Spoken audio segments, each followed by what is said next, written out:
Assalamu alaikum wa rahmatullahi wa barakatuh. My dear brother and sisters in Islam, Allah subhanahu wa ta'ala says in the Quran in Surah Al-Imran, ayah number 185, A'udhu billahi minash shaitanir rajim, Kullu nafsin dha'iqatul maut, every soul shall test death.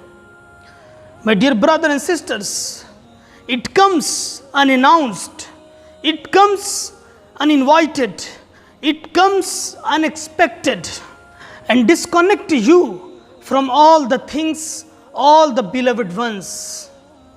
My dear brother and sisters, have you ever imagined this picture, your imagination? When you die, what will be the situations? What your own beloved ones would be crying, would be weeping at one side, and others would be preparing for your funerals. Some might be digging your grave, and some might be boiling the water, and some might be buying your coffin. We do not take our bank balances with us after we die.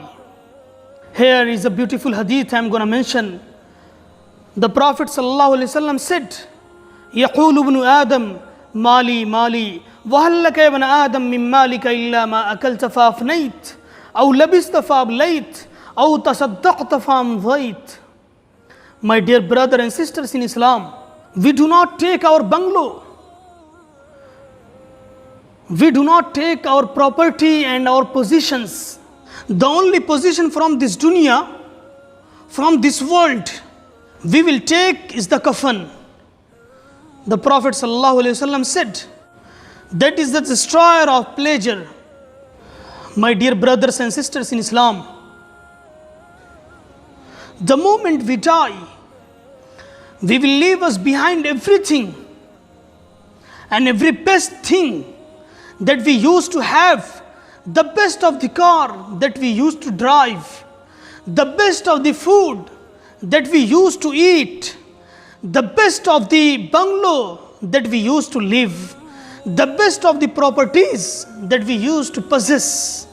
We will leave everything because it's a destroyer of pleasure. So my dear brother and sisters, may Allah make it easy for us